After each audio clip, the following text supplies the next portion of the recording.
Once again, Matt and I have the inside scoop, but today we're talking about which starting pitchers you can absolutely not leave your draft without on today's action-packed episode of Locked On Fantasy Baseball. You are Locked On Fantasy Baseball, your daily fantasy baseball podcast. Part of the Locked On Podcast Network, your team every day.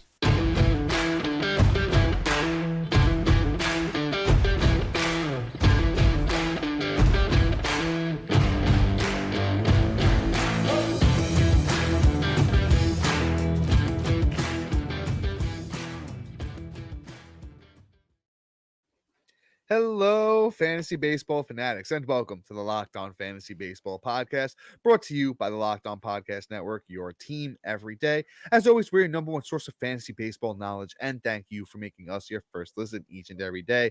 I'm your host, Dominic Martino. You can find me on Twitter at DomMartinoFB. Here, as always, with my brother, my co-host, my partner in crime, Matthew Ane, and you can find him on Twitter at Matthew_Ane. If you're listening on a platform like Apple or Spotify that allows 5-star ratings and reviews, we would truly appreciate it if you could do that for us. And if you're watching on YouTube and you haven't already, hit that little bell below. It subscribes to the channel and gives you notification every time we drop a new episode. And lastly, but most importantly, why don't you check us out on the Subtext platform? Guys, we have so much coming up for in-season stuff on the Subtext platform that you can only get access to on there. Link is in the bio or wherever you listen. And guys, today's episode is brought to you by the Gametime app. Download the Gametime app, create an account, and use the code LOCKEDON for $20 off your first purchase. And guys, yesterday we did must draft hitters, for your upcoming fantasy baseball drafts. And today we're doing must draft pitchers. This is such a fun episode. Matt and I absolutely love starting pitching. It's, one of our expertise. But a little bit of housekeeping really quick before we get into the episode. We've been talking about it, and we are finally about to announce the last 4 winners of the last spots in our listener league. We're going to round out the 12 here. And congratulations. The 4 winners are as follows. Guys, look for emails upcoming over the next couple of days. We have Sid P, Patrick L, Eric N, and Dylan E. Once again, it's Sid P, Patrick L, Eric N, and Dylan E. Guys, look for messages from us on Subtext and emails for your spot in the listener league. But Matt, a little bit of housekeeping there, but let's get here, into the point. Matt, who's a must draft starting pitcher? Who you got for us, brother? All right. There's a lot of names to cover, but congratulations to everybody that made the listener league. Congrats.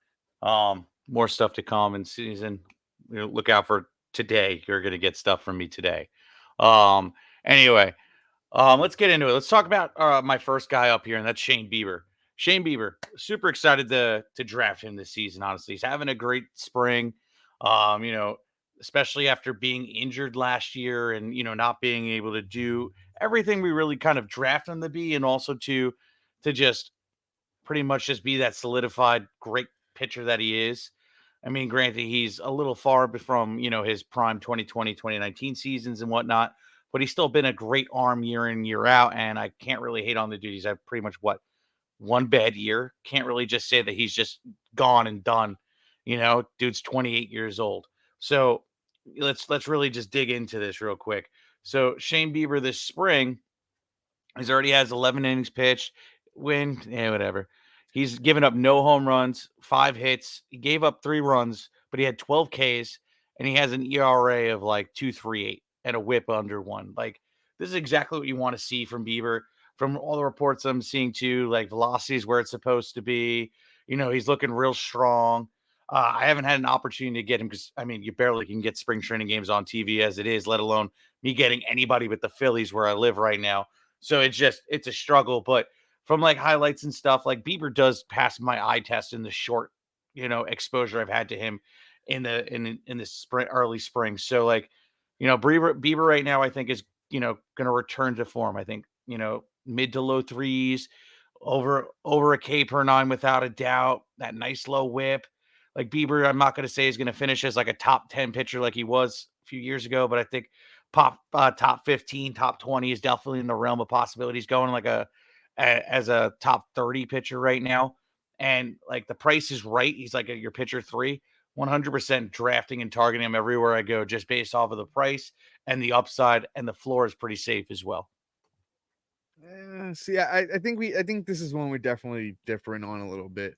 I like Shane Bieber. I don't think he gets back to form. I don't see him getting back to being a top end pitcher in the league. I was with you in agreement when you were talking like mid threes ERA, and then you lost me after the K per nine. I just don't see it in the underlying stuff. He didn't really, he's not getting the swings and misses like he used to. He's not getting any chases. He's just not basically, not to get too nerdy with everything, but the underlying stuff doesn't look good for the strikeouts. And the FIP looked bad last year. The whip was up. He's a career 1-1-1 whip guy. So, and then 2 out of the last 3 years it was over 1-2. So I don't like the direction that the control's gone in either for Bieber over the last few years. But I do think he's going to be better than he was last year. If you can get a deal on him, right now Bieber's coming off the board as the 35th starting pitcher, pick 127. Like I said, if you can get, I like him more as like my SP5 than my SP3. So I'm not necessarily targeting him, but I do see Bieber being better than he was last year. Let's move on to somebody who I am pretty high on. Let's talk about AJ Puck. If you're new around here and you just started playing fantasy baseball, you may have never heard of AJ Puck, former, Oakland at high-end Oakland Athletics prospect. This guy always had the stuff. He always had the stuff to get it done, just has always been hurt. That's the big thing with Puck. And I guarantee you he will be hurt again. But you know what? You're getting him at the end of your drafts right now, one of your, last picks. Literally have to scroll to find the ADP on Puck. That's how late he's going. So, like I said, I'm not even going to, find him here. But one of your last picks, you could snag AJ Puck. A huge spring for the kid. 8 innings, only 6 hits, 4 walks, 15 strikeouts, 1-2 whip. The whip is going to probably be a little bit high with a guy like Puck, who's, known for his control issues, but big strikeout upside here. Big strikeouts. You're talking about a guy, maybe mid to high 3s ERA, definitely way over that strikeout per 9, maybe like a 1-2-ish whip. But if this guy ever figures it out and just really puts it together, going to be 29 this year, there's huge upside. But you're getting him as the one of the last picks of your draft. So I think it's safe to just target AJ Puck as one of your last picks, and you'll walk away pretty happy for at least a couple weeks. That's messed up.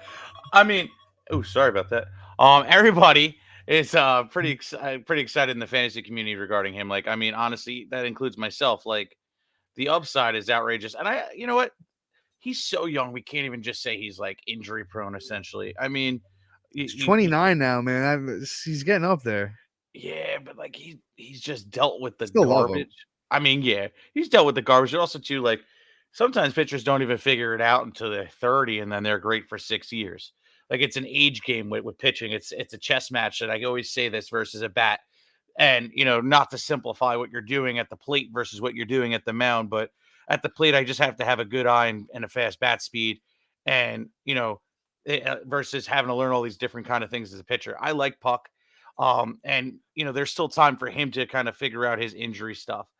But granted, you don't have to really worry. It's not going to be like you're hanging your whole team on the dude either because he's free 99 right now. So Puck as a whole, it is what it is. But Dami did a good job. And I normally would say I'm going to sneak somebody in, but I took a little more time than I'd like on Puck. So this is what we're going to do. My next guy is Casey Mize, and then we're hitting Chris Sale and Hunter Brown. These are guys that we want to hear about and talk about what their upside or what their possible 2024 outlook's going to be before draft season this weekend. And you're going to want to stick around for that and a whole bunch of other names that I think are very intriguing. So stick around right until after this.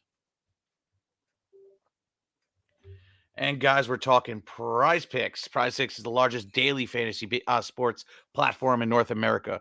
They are the easiest and most exciting way to play DFS. It is just you against the numbers instead of battling thousands of other players, including pros and sharks. You pick more or less than 2 to 6 players and stat projections and let the winnings roll in. Exploring my skills on Prize Picks this season adds an extra layer of excitement to daily fantasy sports. With just a few taps, I could transform $10 into $1,000 easily with Prize Picks. Incredibly user-friendly. You can make selections and submit your entry in under 60 seconds. As the host of Locked On Fantasy Baseball, I got some rock-solid picks for you. Opt for higher than 5 strikeouts this season for Logan Webb in a single game. Choose higher or lower in a single game of half a point of 0.5 for Ellie De La Cruz for get a stolen base, and consider a season-long bet of 50 stolen bases, more than 50 stolen bases for Bobby Witt Jr. Download the app today. Use the code LOCKEDONMLB for a first deposit match up to $100. Again, download the app today. Use the code at LOCKEDONMLB for first deposit match up to $100. Pick more, pick less. It's that easy with Prize Picks.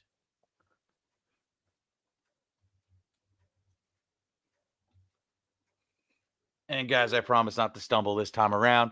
Locked On has launched its first ever national 24/7 streaming channel on YouTube. Locked On Sports Today is here for you 24/7, covering the top stories of the day with your local experts of Locked On, plus our national shows covering every league.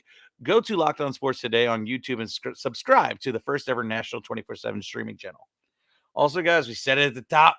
Introducing the Locked On Fantasy Baseball Podcast Diamond Club on Subtext, your ultimate fantasy baseball companion. Dive into this offseason with Dom and I as we provide you with tier-based rankings with over 100 outfielders and 100 starting pitchers ranked. You'll also have exclusive access to our prospect insight, sleepers, breakouts, busts, personalized draft grades. When you have the burning questions, we've got the answers. As the season unfolds, rely on our dynamic content and get real-time alerts right to your phone, including waiver wire rankings, instant call-up notifications, injury reactions, and a whole lot more. Stay ahead of your fantasy leagues by joining the Diamond Club on Subtext today, where your path to victory begins. Subscribe now and elevate that fantasy baseball experience. Plus, guys, if you want to win your league or at least not lose your league at the draft, you're going to so many noises in the background today. You're going to have to get on Subtext to get access to our rankings. It really is the key to success here.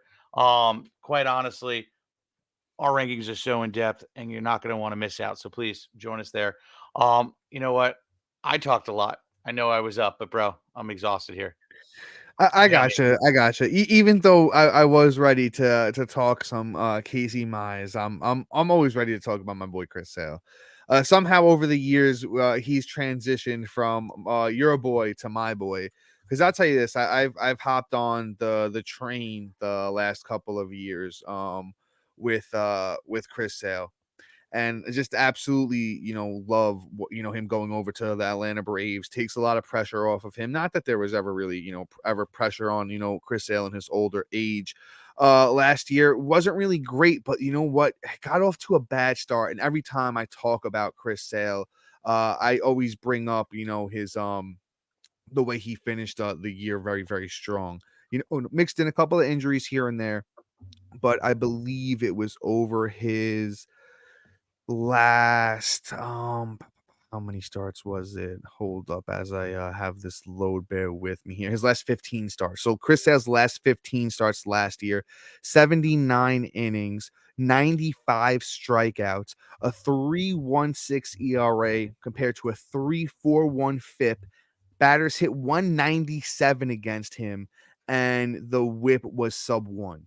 So, when Chris Sale's still healthy, he still got it. I don't think we ever see the, vintage Chris Sale. But, could we see a low 3 ERA, well over a K per 9, a solid whip, and a huge win total? Definitely for Chris Sale. And right now, I don't think the cost is too outrageous, even though it's probably moving up with all of the injuries.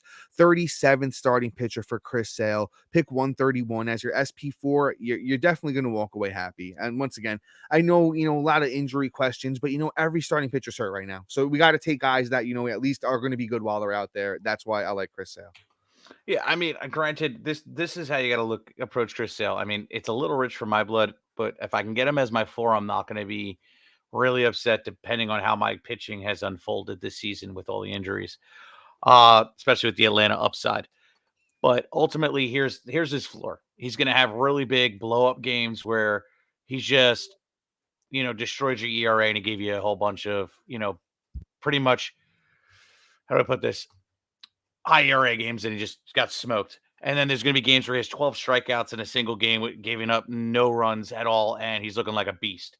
So ultimately, Chris Sale just has a wide range of volatility, and you're pretty much just going to have to just go with it. He's still going to be good for fantasy, and just maybe pick your starts at the end of the day. But yeah, But I'm going to move on. Dom, unless you want to rebuttal, I see a face there.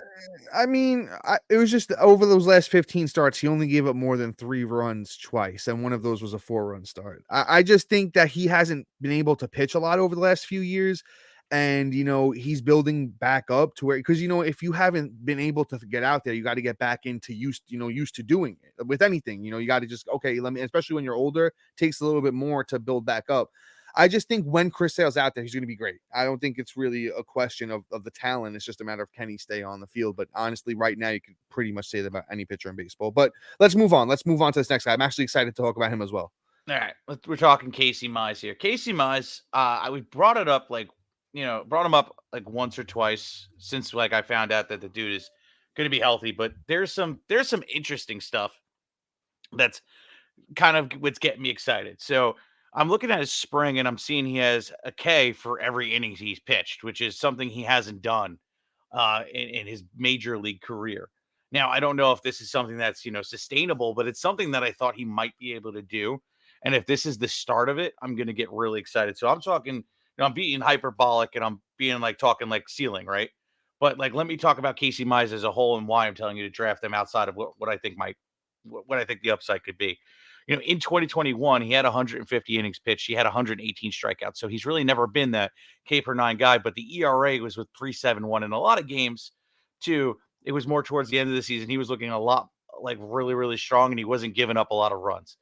It was just a tale of two sides that season. And he doesn't really walk a lot of dudes either. It's really just kind of all over the place in terms of his major league career versus his minor league career. But anyway, Jase Mize is somebody that I'm pretty excited to see what he's going to do because coming back from TJ, he actually hasn't had the opportunity to really get out there and do anything. So this year, I feel like it's going to be a real nice bounce back. Plus the fact he's going to pitch in Detroit most of the time. So ultimately the price is pretty nice too. Jase Mize is going off the board at pick 406. For a shot at somebody that could be super elite and possibly have the ceiling that I think he can have. It's fantastic. And if he fails and flops and the floor falls out from under him, you can drop him like it's hot. So it's going to hurt you not at all. So ultimately just draft Jase Mize. Yeah, man. I love Jase Mize as a dart throw, last starting pitcher. You can't really go wrong. Another, we've talked about a lot of former number one overall picks, in this off season, and Jase Mize is one of them. I think his upside is like a prime Kyle Hendricks. And, some of you, once again, if you're newer to baseball, fantasy baseball, let's say Kyle Hendricks, who's that? He's not that good. Prime Kyle Hendricks was a Cy Young candidate. And I think that's what it is that, Jase Mize is, more of a ground ball guy, kind of, try to avoid that hard contact and stuff like that. Dallas Keuchel. Yeah, that's another great comp. So I don't know if he ever reaches that K per nine guy. I haven't really looked into what his repertoire was looked like. This spring maybe he's been working on something. I do have to deep dive that. I haven't really done my due diligence on Jase Mize that much yet. But I do love the upside. And as your last starting pitcher, you can't go wrong with a former number one overall pick who actually has looked pretty good this spring. I think I have time to sneak one more in here. Let's talk about Tristan McKenzie. Tristan McKenzie is somebody, we talked about guys that were banged up last year. Tristan McKenzie was super banged up last year, coming off of a monster season before that though. Tristan McKenzie in 2022 broke out as a 24-year-old, 2.96 ERA, 191 innings, 190 strikeouts, and a 0.95 whip. And that's what McKenzie really is known for. Very, very good control. Gets around that K per nine, can get up over that K per nine, has done it multiple times. And I think people just see those numbers last year and just forget that he was hurt. Okay, pitchers get hurt. It happens. They bounce back, especially a guy that's going to be 26 years old this season. I think there's still so much to love about Tristan McKenzie. I just would love to see this guy put on 10, 15 pounds of muscle, kind of 6'5", 165. A little bit skinny, puts a little bit of muscle on that body, help him hold up over a full season. And the thing is, I don't know how many innings we're going to get with McKenzie this year. Threw only 16 last year in the majors. How many did he throw in the minors last year? Oh, 17. So maybe we get 150 from McKenzie this year. And then I think, honestly, next year is going to be a huge year for McKenzie. But you know what? Take him this year. I don't think the ADP is too bad, if I remember correct. But he's another guy who's probably flying up draft boards right now with all of these injuries right now. McKenzie's coming off the board. 61st starting pitcher, pick 209. Love it all day. Get it done. Yep. And you know what? Before I chime in here and I say, hey, how I feel about him and move on to Hunter Brown and other names, we do have one last sponsor for you.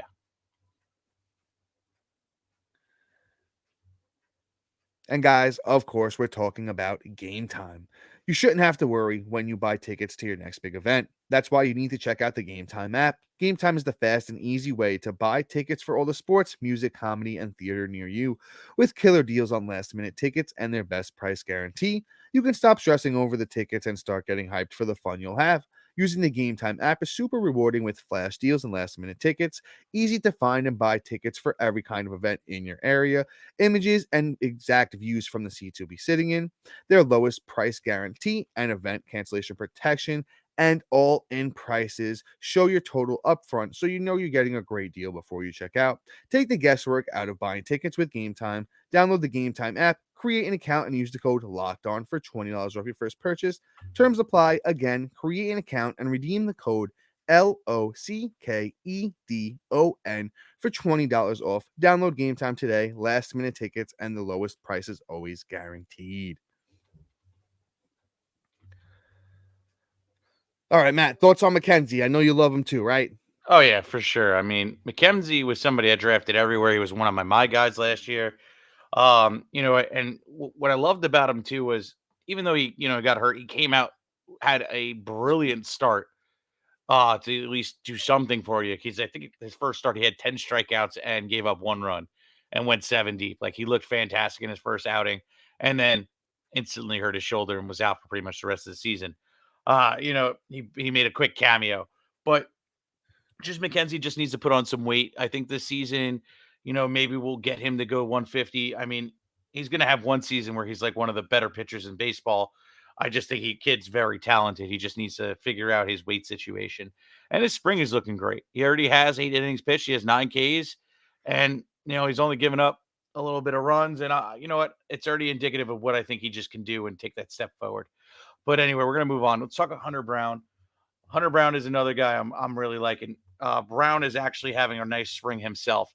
He has 12 innings pitched. He has, what do you call it? 12 strikeouts. He has an ERA of 2.13 and a whip of 1.18. So I'm loving what Brown is doing this off this spring, and I'm loving the upside. We all know what he could be. He could be a fantastic strikeout pitcher. He can have, a nice middle ERA of 3.5. Sorry, my daughter walked in this room. Dom, can you take over quick? Of course. I love Hunter Brown. I'm a big Hunter Brown guy. Has all the talent in the world. It just couldn't pull it together last year. He was somebody that Justin Verlander took under his wing, and I remember seeing videos of when Hunter Brown came up side by side with Justin Verlander, and they had the same form, same release, and I was super high on Hunter Brown coming into last year, and just not sure why he really couldn't figure it out. He was getting hit really hard, and the underlying stuff doesn't really look crazy horrible either. He did get the velocity was good, was getting those strikeouts. I think I have to really deep dive on what's going on with him this spring to see if he did make a change or there's something different going on. The results look really good. Hunter Brown, 25 years old, and the ADP I'm sure is really great on him as I scroll through it. Matt, you back with us, brother? Yeah, finally. Of course. So hop back on in with the Hunter Brown talk as I pull up his ADP here. I mean, I got it for you actually. So Go for it. Maybe I don't. Oh yeah, he's going up off the board at 169, which is actually not a bad price. So he's like your pitcher 4 or 5. I have like 5 or 6. Hunter Brown, and especially in a 12-man or 14, 15-man league, like that's not a bad way to go. Honestly, especially with all the strikeout guys getting hurt this year too, it's not bad to put him in the build, and especially if you went like a Logan Webb earlier in the draft, Hunter Brown is a strikeout guy for sure, so he'll be able to make up for what those guys don't do. So I like Hunter Brown for just a team construction aspect of it, and also to the upside is just could be absolutely outrageous with the Astros in general. So I love Hunter Brown. Thank you for stepping in for me. Let's move on to your next guy. Of course, brother. I know this guy. I know we kind of have been talking about guys that are going a little bit later in drafts, but somebody that I think could be a legit SP1 is my boy Freddy Peralta. Man, this kid is just so talented. Has really really elite stuff. And I kind of just another guy. I just really want to talk about how they finished out the season because man, did Freddy Peralta really get on a strong run. So let's go from his start on June 6th. That looks like a good date there to the end of the season. His last start, which was on doesn't matter. His last 18 starts. Freddy Peralta's last 18 starts, he had 102 innings pitched, 145 strikeouts, a sub 1 whip, 317 ERA, and guess what? A 317 FIP. So literally pitched exactly to his FIP. And then had one batters hit 170 against him over that time. Just really shows you, the strikeout upside there with, over 40 more strikeouts than innings pitched, a sub 1 whip, batters hitting under 180 against him, and then pitching exactly to his FIP. This guy is just somebody that really can take that next step this year. Gonna be in his age 27 season. And he's the man. He's the man there. Brandon Woodruff down, Corbin Burns gone. Love Freddy Peralta. Oh yeah, no, Freddy Peralta is going to be great. I'm loving it. You know what? I actually managed to get him in our league in our draft on Saturday, which I was pretty excited about. My keepers kind of fell through, and I lost Yuri Perez probably right after the draft, so it was wonderful. But at least I drafted Freddy Peralta. Like Peralta did is somebody that I'm excited to have, and originally had him ranked as a top 10, and then kind of went down, and he's fallen to about like my 12th or 13th pitcher off the board for me, and I feel great about it. High strikeouts, high and just high upside in general. Kid's great. But all right, let's move on. Let's sneak in this last guy right before we get out of here, and that's Bryan Woo. If you don't know who he is, Seattle Mariners pitcher, big 6'2", 205 pounds. A lot of upside on this kid. You know, I like who he could be. In the minors in 2023 through 44 innings pitched. The dude had 59 strikeouts. He had a 2.05 ERA with a sub 1 whip. When he came up to the bigs, he performed, but did some rookie things and managed having like a 4.21 ERA, but through 87 innings pitched, he still managed to get 93 strikeouts and a 1.2 whip. Like it's not like the best stats, but it did not really cover exactly who he was as a pitcher. I think Bryan Woo is somebody that I'm drafting at least everywhere just based off of the upside and what he probably can be, and trying to get his what do you call it? ADP is at pick 186. So like it's a really nice price for a guy that can finish significantly higher. Somebody you might be able to count on going down the stretch. So Bryan Woo is a must draft. Matt, I'm surprised you didn't give the little Ric Flair, so I got to do Bryan Woo. So I like who he can be, right? I just think he's a guy who needs a third pitch. He mainly sits fastball and slider, and he throws that fastball 72% of the time. So he's a guy that scares me a little bit in the sense of if you just sit fastball against him and you time that thing up, you really could do some damage. So, he throws a changeup about 3% of the time last year. Maybe that's something he could work in a little bit more. Just really got to get to that third pitch. But the underlying stuff looked really good. I think Bryan Woo is somebody you could profit on draft day. And that's what we like to do around here is, make value off of our picks. And that's what we really strive to do. And Bryan Woo is somebody you could definitely do that with. So that's really it for today. Matt, unless you got anything else. Nope. Nah, that's really it. Let's hit it, man. Yeah, guys. So please be sure to like, subscribe, comment, rate, and review. Also, shout out to our everydayers and new listeners for making Locked On Fantasy Baseball your first listen each and every day. And once again, congratulations to all of our listener league winners. Guys, it's going to be a blast. And hey, guess what? You know what? There's still a lot of great reasons to be on Subtext with us. So make sure you check that out. But guys, until tomorrow, see you. Peace.